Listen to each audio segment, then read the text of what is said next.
नमस्कार, मी गिरीश. 24 गावं 24 बातम्यांमध्ये आपलं स्वागत आहे. राज्यभरातल्या बातम्यांचा आपण आढावा घेणार आहोत, मात्र थोडक्यात.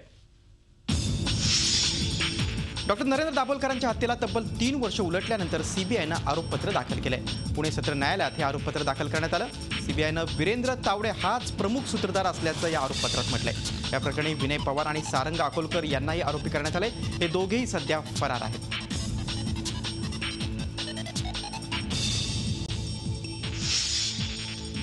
कल्याणमध्ये पोलीस उपनिरीक्षकाला बुडवून जीवे मारण्याचा प्रयत्न केल्याप्रकरणी 3 आरोपींना अटक करण्यात आले. यातील एक आरोपी अजूनही फरार आहे. त्याचा शोध सुरू आहे. सर्व आरोपी कल्याणमधल्या जरीमरी मित्रमंडळाचे कार्यकर्ते आहेत. जीवे मारण्याचा प्रयत्न करणं, सरकारी कामात अडथळा निर्माण करणं, मारहाण करणं असे आरोप या चौघांवर ठेवण्यात आले.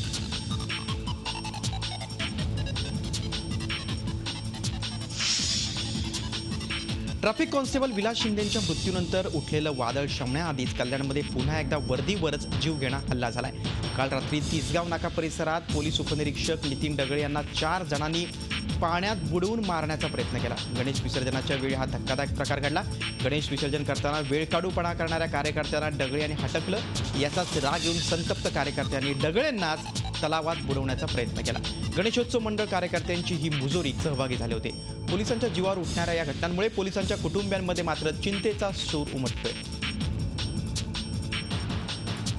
खूप दुर्दैवी घटना आहे साहेब. आज एवढा विलास शिंदे साहेबांसारखं आम्ही आज पेटून उठलेले आहे आणि त्यावेळेस जर असं हे घडत असेल तर खूप वाईट परिस्थिती आहे. त्याच्यामुळे सगळ्यांनी आज एकत्र यायला पाहिजे. आमचं तर म्हणणं आहे, जेवढ्या पोलीस कॅम्पातील ज्या महिला असतील, मरोळ असो, ठाणे असो, माहीम, अंधेरी, कल्याणची घटना खूपच दुःखदायक आहे. कारण आज जर पोलिसांना जर संरक्षण नाहीये आणि राजकीय दबावाखाली जर त्यांचा हे होत असेल उल्लंघन, तर त्यांना पोलिसच सिक्युरिटी नाही आहे असं म्हणावंच लागेल ना. आज आम्ही पोलिसांच्या पत्नी एकत्र का झालो की आज आमचे नवरे, भाऊ, बंधू कोण सगळे एकत्र घराच्या बाहेर जे दिवसभर पडतात ते असुरक्षित आहेत. पोलिसांच्या समस्यांवर सातत्यानं विचार करून तोडगा काढण्यासाठी पोलिसांच्या प्रतिनिधीसह अधिकारी आणि लोकप्रतिनिधींची समिती नेमण्यात येणार आहे. विलास शिंदेंच्या मृत्यूनंतर पोलीस सुरक्षेच्या समस्यांचा पाढा वाचण्यासाठी आज शिवसेना पक्षप्रमुख उद्धव ठाकरे यांनी मुख्यमंत्र्यांची भेट घेतली. यावेळी पोलिसांच्या पत्नी उद्धव ठाकरेंसोबत होत्या. यावेळी राज्यातला पोलीस सुरक्षित असलाच पाहिजे असं उद्धव ठाकरेंनी मुख्यमंत्र्यांना सांगितलं. पोलिसांच्या हातातच बेड्या घालून त्यांना ड्युटीवर पाठवलं जातं. अनेक समस्या वर्षानुवर्ष प्रलंबित आहेत. घरांचा प्रश्न आहे. अशा अनेक मुद्द्यांवर यावेळी चर्चा झाली. मुंबईत कॉन्स्टेबल विलास शिंदेंच्या मृत्यूनंतर रविवारी सकाळी पोलिसांच्या कुटुंबियांनी आपली कैफियत उद्धव ठाकरेंसमोर मांडली होती. त्याचवेळी उद्धव ठाकरेंनी पोलिसांच्या पत्नी आणि मुख्यमंत्र्यांसोबत एकत्र बैठक घेऊ असं आश्वासन दिलं होतं. सकाळी 10 वाजता उद्धव ठाकरे वर्षा बंगल्यावर पोहोचले होते. गेले बरीच वर्ष आम्ही विरोधी पक्षामध्ये असताना ज्या मागण्या उचलून धरल्या होत्या त्याच मागण्या अजूनही जर का त्याची पूर्तता झाली नसेल तर मला असं वाटतं ते अयोग्य ठरलं असतं. ताबडतोबीने मुख्यमंत्र्यांची भेट घेतल्यानंतर जवळपास सगळ्या मागण्या आणि एक विशेष म्हणजे या सर्व भगिनी संघटित होऊन माझ्याकडे आल्यानंतर पोलिसांच्या ज्या काही रोजच्या व्यथावेदना आहेत त्यांना वाचा कोणी फोडायची आणि त्याचा पाठपुरावा कोणी करायचा, त्याच्यासाठी मुख्यमंत्र्यांनी जी मी एक विनंती त्यांना केली होती की बाबा एक तुम्ही समिती बनवा. त्याच्यामध्ये पोलीस कुटुंबीय असतील, सरकारी अधिकारी असतील, आणखीन कोण असतील, त्याची एक समिती बनवा की जेणेकरून रोजच्या रोज या घटनांचा पाठपुरावा केला जाईल. मला असं वाटतं की या मागण्या त्यांनी मान्य केलेल्या आहेत. नाशिकमध्ये 24 तासात पोलिसांवर हल्ला करण्याच्या 2 घटना घडल्यात. काठेगल्ली सिग्नलवर ट्रिपल सीट बाईक घेऊन जाणाऱ्या 3घांना पोलिसांनी अडवल्यानंतर त्यांच्याशी आरेरवेची भाषा करून धक्काबुक्की करून सरकारी कामात त्यांनी अडथळा निर्माण केला होता. तर शहरातील तपोवन पोलीस चौफुलीवर नाकाबंदी करणाऱ्या महिला कर्मचाऱ्यासह 4 पोलिसांवर रिक्षा घालून त्यांना जीवे ठार मारण्याचा प्रयत्न करण्यात आल्याची धक्कादायक घटना समोर आली. सुदैवानं सर्व पोलीस कर्मचारी सुखरूप आहेत. दारूचं सेवन करून भरधाव वेगानं हुल्लडबाजी करत रिक्षा चालकांसह 5 जण जात असताना त्यांना अडवण्याचा प्रयत्न पोलीस कर्मचाऱ्यांनी केला होता. या घटनेनंतर उपनगर पोलीस ठाण्यात गुन्हा दाखल करण्यात आलाय. 5 जणांना पोलिसांनी अटक केली. पोलीस कॉन्स्टेबल विजय गोलप यांच्या तक्रारीवरनं पोलिसांच्या अंगावरती कर्तव्यावर असताना गाडी घालण्याचा प्रयत्न केला, पळून गेला, सरकारी कामात अडथळा आणला म्हणून भादवी कलम 307, 353, 143, 47, 49 प्रमाणे गुन्हा दाखल केला. ॲटो जप्त करण्यात आलेले आहे. लागलीच जो ॲटोमध्ये त्याला अटक केलेली आहे त्याचा पोलीस कस्टडी घेतला. उर्वरित 4 आरोपींना आज अटक केलेली आहे. त्यांना पुन्हा न्यायालयात हजर करून पुढील तपास करीत आहोत. जालन्यात भाजप आमदाराच्या आरेरावीला कंटाळून जालन्यातील बदरापूरच्या पोलीस निरीक्षकानं थेट कुटुंबासह आत्महत्या करणार असल्याचा SMS पाठवला आणि हा SMS थेट पोलीस अधीक्षकांना त्याने पाठवला. त्यामुळे गोंधळ उडाला. 2 ऑगस्टला हा SMS पाठवून पोलीस निरीक्षकांना आपला फोन बंद ठेवला होता. त्यामुळे 3 ऑगस्ट रोजी जालना आणि औरंगाबाद पोलीस त्यांना शोधत होते. अखेर रात्री पोलीस निरीक्षक पोलिसांना सापडले, मात्र आमदारांनी त्यांच्यावरचे सर्व आरोप फेटाळलेत. आता या प्रकरणात पोलीस अधीक्षकांकडून चौकशी करून अहवाल देण्याचा आदेश IG अजित पाटील यांनी दिला.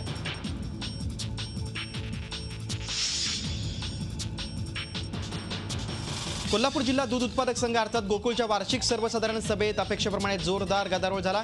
ही सभा वादळी होणार अशी आधीपासूनच कल्पना होती आणि या सभेच्या पार्श्वभूमीवर गोकुळच्या मुख्य कार्यालय परिसरात मोठा पोलीस बंदोबस्त ठेवण्यात आला होता. आज सभा सुरू झाल्यानंतर ताळेबंद मंजुरी देण्यास विरोधकांनी आक्षेप घेतला. सत्ताधाऱ्यांमुळे संघाचा तोटा होत असल्याचाही आरोप विरोधकांनी केला. 4 सप्टेंबरच्या संध्याकाळी 5 वर्षांचा चिमुकला घराबाहेर खेळत असताना अचानक गायब झाला. शोधाशोध करून पोलिसांकडे मध्यरात्री तक्रार करण्यात आली.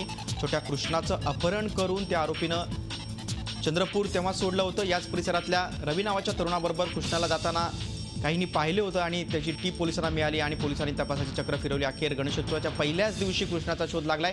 कृष्णाचे फोटो RPFला व्हॉट्सअप करण्यात आले होते आणि अख्खा फोर्स कामाला लागला होता. मध्य प्रदेशातल्या आमला रेल्वे स्टेशनवर आरोपी रवी केशकर RPFच्या जाळ्यात अडकला. मुंबई पुणे द्रुतगती मार्गावर एक सुमो गाडी ओढ्याचे संरक्षक कठडे तोडून सुमारे 20 फूट खाली कोरड्या ओढ्यात कोसळली. यामध्ये दोघांचा मृत्यू झाला तर इतर 4 जण गंभीर जखमी झाले तर 2 जण किरकोळ जखमी आहेत. सकाळी 7च्या सुमारास हा अपघात झाला. जखमींना निगडी येथील लोकमान्य रुग्णालयात उपचारासाठी हलवण्यात आले. अपघातग्रस्त सुमोमधील प्रवासी हे शनी शिंगणापूरला दर्शनासाठी गेले होते. तिथून मुंबईकडे परतत असताना हा अपघात झाला आणि चालकाला झोप लागल्यामुळे हा अपघात घडल्याचं पोलिसांनी सांगितलं. खदानीत पोहण्यासाठी गेलेल्या एका तरुणाचा पाण्यात बुडून मृत्यू झालाय. जालना शहरातील MIDC भागात ही घटना घडली आहे. कैलास राजगुरे असं या तरुणाचं नाव आहे. तो जालना शहरातील कैलासनगर भागातील रहिवासी होता. काल सायंकाळच्या दरम्यान कैलास आपल्या मित्रांसह खदानीत पोहण्यासाठी गेला होता. खदान जास्त खोल असल्यानं कैलासला पोहता आलं नाही. त्यामुळे त्याच्या मित्रांनी आरडाओरड करून मदतीसाठी धावाधाव केली. त्यानंतर अग्निशमन दलाचे जवान आणि चंदनझिरा पोलिसांनी शोधकार्य सुरू केलं आणि नंतर त्यांना मृतदेह सापडला. 16 तासांच्या अथक परिश्रमानंतर पोलीस आणि अग्निशमन दलाच्या जवानांनी कैलासचा मृतदेह बाहेर काढला. या प्रकरणी चंदनझिरा पोलिसांनी गुन्हा दाखल केला. जालन्यामध्ये आज जुनी पेन्शन हक्क संघटनेच्या वतीनं 1 दिवसीय धरणं आंदोलन आणि उपोषण करण्यात आलं. जिल्हा परिषद कार्यालयासमोर करण्यात आलेल्या या आंदोलनामध्ये 2005 नंतर शासनाच्या सेवेत रुजू झालेले शेकडो शिक्षक सहभागी झाले होते. 31 ऑक्टोबर 2005 नंतर शासकीय सेवेत रुजू झालेल्या सर्व कर्मचाऱ्यांना जुनी पेन्शन लागू करण्यात यावी या मागणीसाठी हे आंदोलन करण्यात आलं. मृत DCPS धारकांच्या कुटुंबियांना निवृत्तीवेतन लागू करण्यात यावं अशी मागणी आंदोलनकर्त्यांनी केली. यावेळी आंदोलकांनी सरकारविरोधात घोषणाबाजी करून आपला रोष व्यक्त केला. पुढच्या वर्षी मराठा समाजाच्या विद्यार्थ्यांना राज्यात आरक्षणाचा फायदा मिळावा यासाठी सुप्रीम कोर्टाचा दरवाजा ठोठावण्यात आलाय. मराठा आरक्षणासंदर्भात प्रकरण हायकोर्टात प्रलंबित आहे. ते तातडीनं सुनावणी करून 3 महिन्यात निकाली काढावं अशी याचिकाकर्ते विनोद पाटील यांची प्रमुख मागणी आहे. शैक्षणिक आरक्षणासाठी याचिकाकर्ते आग्रही आहेत. याबाबत अंतिम सुनावणी 19 सप्टेंबरला ठेवण्यात आली.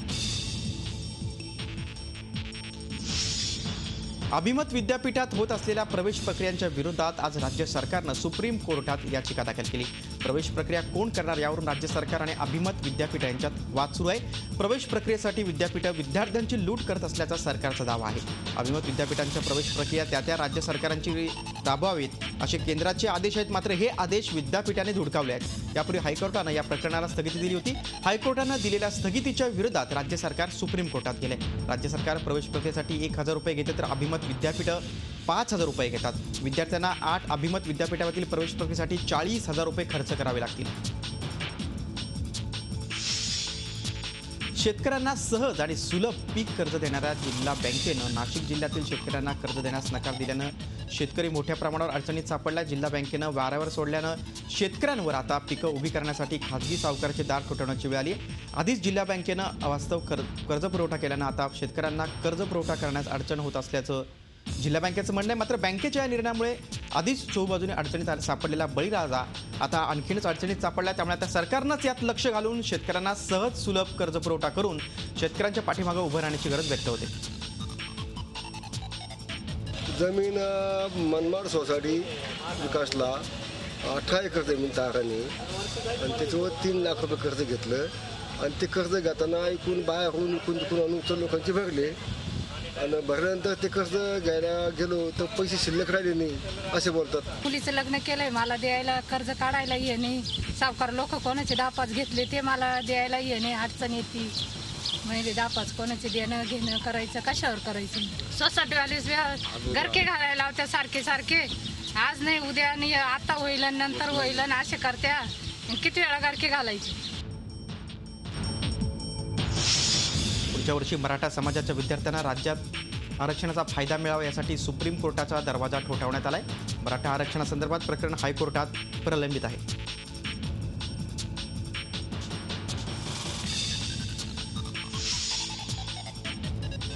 मुंब्र्यातील एका मुस्लिम समाजातील युवकांच्या ग्रुपनं सामाजिक बांधिलकी जपण्याचा प्रयत्न केलाय. त्यांनी आपल्या परिसरात राहणाऱ्या एका ज्येष्ठ नागरिकाच्या मृत्यूनंतर त्याचं कुटुंबीय नसल्यामुळे हिंदू पद्धतीनं सर्व विधी पार पाडले.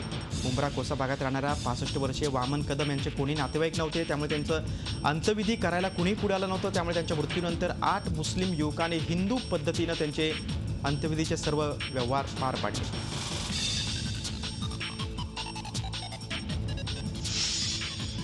सातारा जिल्ह्यात बांधकाम विभागाचा अजब नमुना समोर आलाय. महाबळेश्वर विटा राज्यमार्गावरील खटाव तालुक्यातील वडगाव जयराम स्वामी इथल्या पुलाच्या कामासाठी 2 वर्षांपूर्वी 60 लाख रुपये मंजूर झाले होते. मात्र अद्यापही या पुलाचं काम पूर्ण झालं नाही.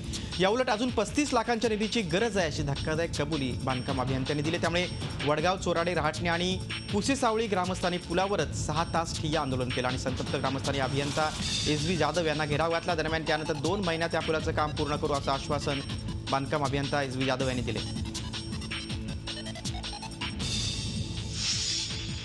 राज्यातील अनेक सार्वजनिक गणेश मंडळ डॉल्बी आणि मिरवणुकीवर लाखोंचा खर्च करत असताना सातारा जिल्ह्यातील कोरेगाव तालुक्यातल्या दुष्काळी आर्वी गावातील भीमाशंकर गणेश मंडळाच्या 200 युवकांनी एकत्र येऊन 5 वनराई बंधारे बांधलेत. त्यामुळे वाहून जाणारं पाणी शेकडो जमिनीला मिळणार आहे. शेकडो हेक्टर जमिनीला युवकांनी श्रमदानातून उभ्या केलेल्या या वनराई बंधाऱ्यांमुळे दुष्काळ कमी होण्यास मदत होणार आहे.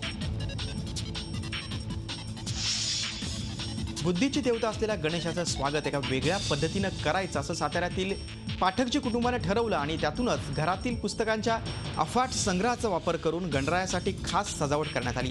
अगदी 30 पैशांच्या जुन्या पुस्तकापासून ते 3000 रुपयांपर्यंतच्या पुस्तकापर्यंत विविध विषयावरील 680 पुस्तकं या सजावटीसाठी वापरण्यात आले. तब्बल 1 महिन्याच्या परिश्रमानंतर हा ज्ञान गणेश प्रत्यक्षात आलाय. पुस्तकांबद्दल व्यक्त केलेल्या मान्यवरांचे विचार कॅलिग्राफीतून मांडण्यात आलेत आणि गमबन प्रकाशनानं प्रसिद्ध केलेल्या दिनदर्शिकेच्या आधारे मराठीतील साहित्यिकांची छायाचित्र देखील लावण्यात आली आहेत. आणि या verपूर्ण बैठकीची खोलीच पुस्तकांनी भरून गेली आणि ही आगळी वेगळी आरास पाहण्यासाठी अनेक ठिकाणावरून लोक पद्माकर पाठकजी यांच्या घराला भेट देत आहेत. 10 दिवसांचा गणेशोत्सव निर्विघ्नपणे पार पाडण्याकरिता नागपूर पोलीस आणि ATSनं संयुक्तपणे मोहीम राबवत देशातील कुख्यात दहशतवाद्यांचे फोटो सार्वजनिक गणेश मंडळात लावण्यात आले. देशात सर्वोच्च स्थानी असलेल्या NIAI गुप्तचर संस्थेनं जाहीर केलेल्या दहशतवाद्यांचे फोटो आणि त्यांचं नावं नागपुरातील सर्वच सुमारे 1400 सार्वजनिक मंडळात लावण्यात येणार आहेत. या माध्यमानं सर्वसामान्य नागरिकांमध्ये जागरूकता आणण्याचा प्रयत्न असल्याचं नागपूर पोलिसांनी सांगितलं. लालबागचा राजा मंडळ आता नव्या वादात अडकले. लालबागमधले रहिवासी मंडळाचे माजी कार्यकर्ते आणि सामाजिक कार्यकर्ते महेश वेंगुर्लेकर यांनी मंडळाबाबत थेट राज्यपालांकडे तक्रार केली. याची दखल घेत राज्यपाल के विद्यासागर राव यांनी विधी आणि न्याय विभाग तसंच नगर विकास विभागाला यावर कारवाई करण्याचे आदेश दिले. वेंगुर्लेकरांनी मंडपातल्या सुरक्षेपासून ते आर्थिक उलाढालीपर्यंत अनेक बाबींवर प्रश्नचिन्ह उपस्थित केले. पूर्वी घडलेला चोरी, मुलाचा मृत्यू अशा घटनांबाबत देखील वेंगुर्लेकरांनी गंभीर आरोप केले. पिंपरी चिंचवडमध्ये भोसरीमध्ये हत्ती उधळला होता. रॅम्बो सर्कशीतला हत्ती होता. ही माहिती मिळताच आरोग्य विभाग आणि पोलीस घटनास्थळी तातडीनं दाखल झाले आणि हत्तीला पकडण्याचे प्रयत्न तातडीनं सुरू करण्यात आले. अखेर हत्तीला पकडण्यात देखील यश आलं. यात कुणालाही इजा झाली नाही. आरक्षण म्हणजे केवळ माणूस उभं करणं आणि राजकारण म्हणजे पैशांचा खेळ असा विषम अवस्थेतच निवडणूक जिंकता येते अशी आता शहरी मानसिकता झाली. पण या सगळ्यात एक सकारात्मक बदल झालाय तो पुणे जिल्ह्यातल्या खेडमध्ये. खेडच्या बांबुरवाडीत 94 वर्षीय गंगूबाई भाबुरे यांची सरपंचपदाची निवडणूक त्यांनी जिंकली आहे. सरपंचपदासाठी महिला राखीव आरक्षणावर उमेदवारी अर्ज भरत राजकीय आव्हान मोडीत काढत मोठ्या मताधिक्यानं त्या निवडून आल्यात. सरपंचपदी निवड झाल्यावर आजीबाईंची मोठ्या दणक्यात गावातून मिरवणूक काढण्यात आली. आपण अशिक्षित असलो तरी गावांच्या प्रश्नांसाठी आपण काम करणार असल्याचं गंगूबाई भाबुरे यांनी जाहीर केलं. गावाचा विकास जे आहे ना, नडी नाडी पुढं गटारे, संडासे,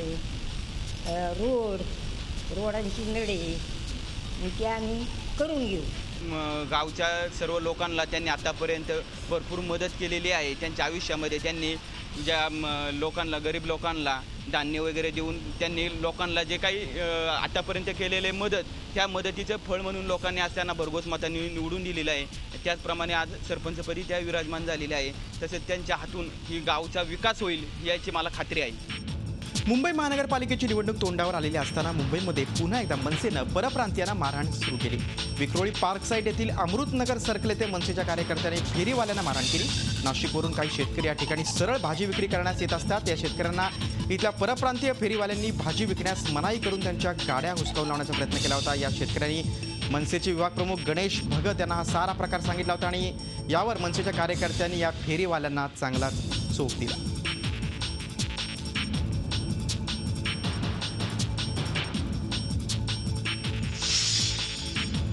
उल्हासनगरमध्ये भोंदूबाबाच्या अमानुष मारहाणीत तरुणाचा दुर्दैवी मृत्यू झाला. इंदिरानगर भागात राहणाऱ्या आशा सूर्यवंशी या किन्नरनं संतोष या अनाथ मुलाला दत्तक घेतलं होतं. सोमवारी रात्री संतोष विक्षिप्तपणे वागत होता. त्यामुळे आशानं शरीफा या दुसऱ्या किन्नराच्या मदतीनं त्याला वाल्मिकी नगर परिसरातल्या मनोज बाबा या भोंदूबाबाकडे नेलं.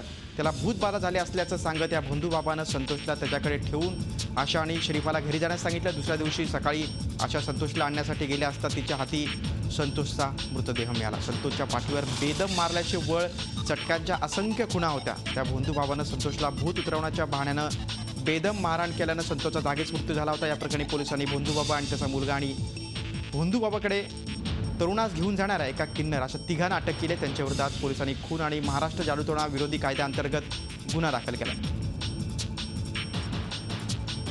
हमने देखे नहीं थे बेटा, वैसा दर्द उसके आंख पे डाले थे, हम लेके गए. पागल पागल कर रहा था उत्ताज बेटा, हमको क्या मालूम ऐसा होएगा. अच्छा कच्चा बच्चा मेरा बेजरा पागल पागल करने से लेके गई, अच्छा होएगा बोल के, मुझे क्या मालूम ऐसा होएगा बोल के बेटा.